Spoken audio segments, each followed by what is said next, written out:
এবার একটু কেটে দেখাবো।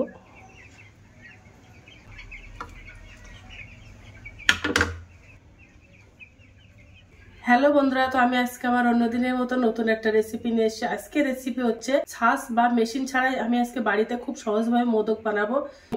চলো আমি এই রেসিপিটা কিভাবে বানাই তোমরা শেষ পর্যন্ত ভিডিওটা স্কিপ না করে দেখতে থাকো।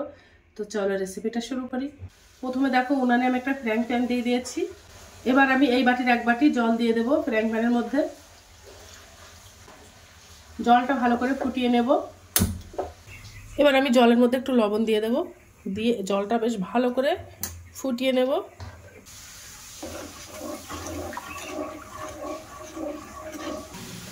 জলের মধ্যে একটু ঘি দিয়ে দেব।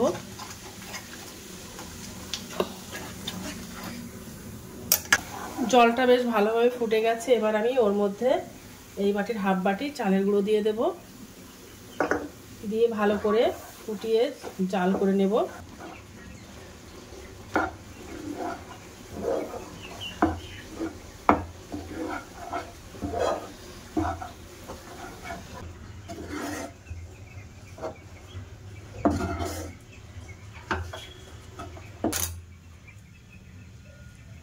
এবার আমি ডো প্লেটে ঢেলে নেব।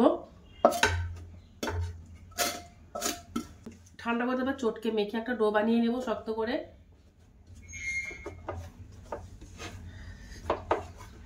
একটু গরম থাকতে থাকতে চটকে বেশ ভালো করে মেখে নিলে ডোটা খুব সুন্দর হয়।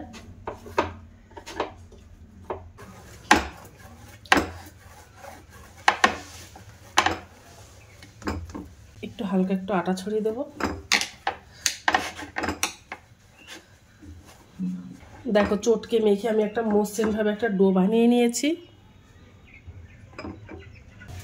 এবার আমি মোদকগুলো সব বানিয়ে নেব। তো এর থেকে আমি একটা ছোট্ট করে একটা লেচি কেটে নেব। খুব বেশি বড় নেই, একটু ছোট্ট করে কেটে নিয়েছি। এবার আমি মোদকটা বানিয়ে নেব।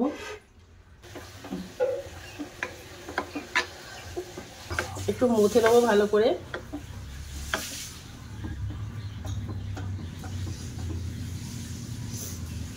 দেখো হাতের মধ্যে গোলাকার করে নিয়েছি, নিয়ে একটু চ্যাপটা মতো করে নিয়েছি, নিয়ে এবার আমি একটা বাটি মতো বানিয়ে নেব।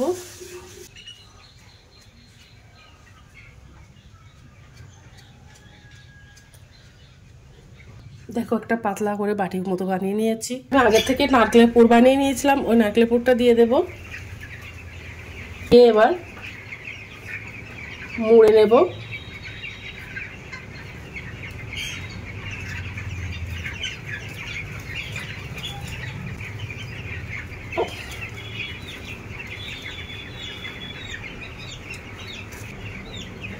দেখো বেশ মুড়ে নিয়েছি, গোলাকার করে দিয়েছি, দিয়ে এবার হাত দিয়ে দিয়ে গোলাকার করে নেব। দেখো আমি আবার গোলাকার করে নিয়েছি। এবার আমি এখান থেকে একটু লম্বা মতো করে দেব।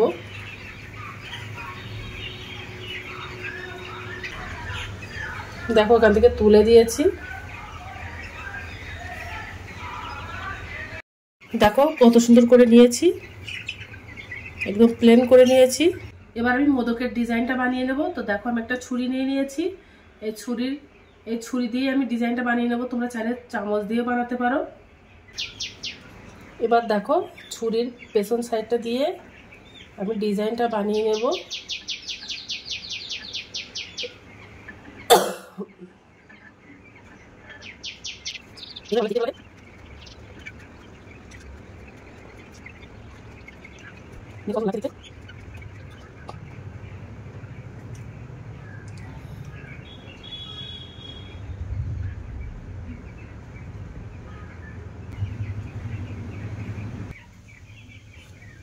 তো দেখো মোদকগুলো সব বানানো হয়ে গেছে। এবার আমি ভাপ দিয়ে নেব। প্রথমে উনানে একটা কড়াই দিয়ে দিয়েছি, এবার আমি ওর মধ্যে জল দিয়ে দেব। এবার দেখো আমি একটা ছিদ্র থালা নিয়ে নিয়েছি, থালাটা বসিয়ে দেব কড়াইয়ের উপরে, দিয়ে এবার একটা একটা করে মোদকগুলো সব সাজিয়ে দেব। দেখো মোদকগুলো কত সুন্দর হয়েছে। এবার আমি একটা ঢাকনা চাপা দিয়ে দেব, দিয়ে ভাপটা দিয়ে নেব। মোদকগুলো সব আমার ভাপ দেওয়া হয়ে গেছে, দেখো কতটা সুন্দর হয়েছে। এগুলো আমি একটা প্লেটে তুলে নেব। থেকে দেখো একটু ফুড কালার আর একটু গোলাপের পাপড়ি দিয়ে ডেকোরেশনটা করে নিয়েছি, তোমরা চাইলে ওটা বাদ দিয়ে দিতে। তো আজকের দিনের মতো ভিডিওটা এখানে শেষ করছি, আগামী দিন আবার একটা নতুন ভিডিও চলে। তো ভিডিওটা ভালো লেগে থাকলে আমার চ্যানেলে একটা লাইক, কমেন্ট, শেয়ার এবং সাবস্ক্রাইব করে দেবে।